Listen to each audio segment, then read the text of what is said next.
What's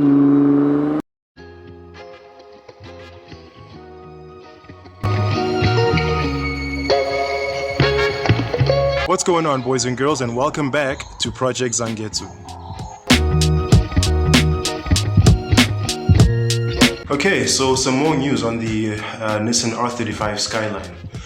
In addition to how the car is being discontinued, as I mentioned in the previous video where I spoke about the plans to possibly release a whole new R36 Skyline, it seems that they are officially commemorating the event of the R35 being discontinued by releasing a final version of the R35, which is going to be called the Nissan R35 GTR Skyline. Now, I love this for so many reasons, because on the one hand, it's kind of ironic because that's what I've always called the R35 GTR. I've always called it a Skyline, even though I know that that part of the name was officially dropped from the car's name. I called it that because I knew that it was a spiritual successor to the R34 GTR Skyline, which is why it's called an R35 specifically, even though they no longer called it a Skyline, because the model of how can I put it, the model name Skyline of that class of cars was officially discontinued along with the R34 GTR. So that's why when the R35 GTR was released or returned, so to speak, it was no longer called the Skyline, it was just called the GTR.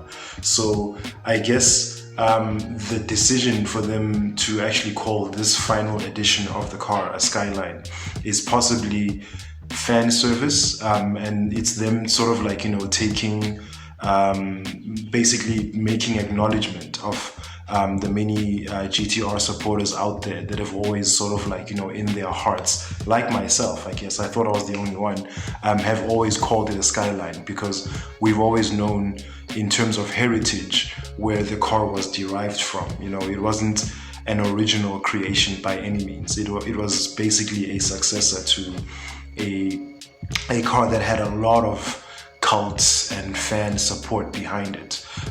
Even back when it was discontinued in 2002, a lot of us weren't happy about that fact. In fact, let me not say a lot of us. I only learned about the car in that year when I saw Too Fast, Too Furious. Otherwise, I had no idea the car existed. But a lot of the die-hard GTR Skyline fans were very much up in arms against the move to cancel the car. Because a lot of us, that a lot of those people, that was a dream car for them. You might find that a lot of them had just finally gotten into a position where they were finally able to make their dream a reality, and only to find out that it's the same year that the car is being discontinued. So I'm sure there was a lot of pent-up frustration that followed those that cancellation news back in the day, and as I'm sure there is a lot of it happening now for the R35 GTR being discontinued, which in my speculative brain must have led to the decision of them deciding to call it a R35 GTR Skyline. And also to further prove how much fan service this is that I think it's going to be a limited edition vehicle. I heard that there's going to be less than 200 available in the US, and then worldwide, I'm not sure exactly what the figure is going to be. And it's also being released in the classic Bayside Blue GTR color, which a lot of R34 GTRs were either available in, or a lot of their owners eventually painted in that color because it's a classic Skyline color. It's also featured in the 4th Fast and Furious movie. The GTR that Paul Walker drives as Brian O'Connor in that movie, in his race against Vin Diesel when they were trying to get into Braga's crew. The color of that Skyline is Bayside Blue. So it's a very sort of like, iconic color that marks a lot of the themes of this, JDM legend. Similar to how WR Blue is synonymous with Subarus and things like that. So yeah, man, this is great news to hear. It's a bittersweet one. Very sweet in the sense that I kind of feel seen now to know that on some level, the R35 is officially now going to be called the Skyline.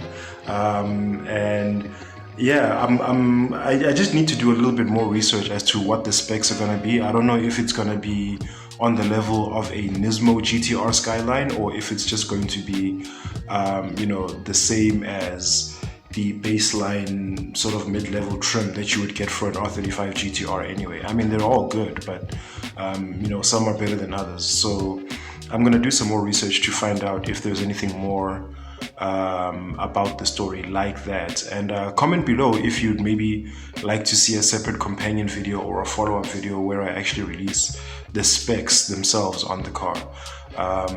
It might also be something noteworthy, worth looking at. It stands to reason that they would do something like that to make the purchase of this like last hurrah of the GTR heritage, to make it even that much more worth buying as a limited edition car. It would make sense for them to tweak some of the performance, maybe some suspension upgrades, whatever the case may be, just to make it, that much more worthwhile, that much better of a send-off to this legendary vehicle. So I hope you guys enjoyed that.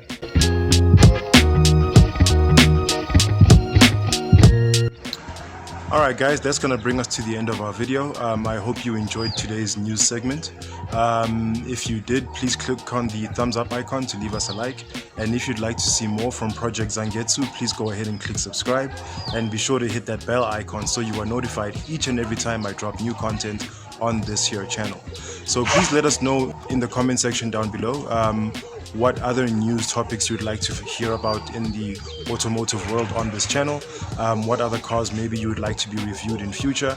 I do have a Cars in Conversation episode planned. I'm not sure exactly when that's going to be dropping. I'm still working on the logistics to film it, but that will be coming your way soon, so stay tuned. But otherwise guys, I have been Zwelethu Mahlangu, and as usual, take care of each other, stay awesome, and keep the dream alive. Peace.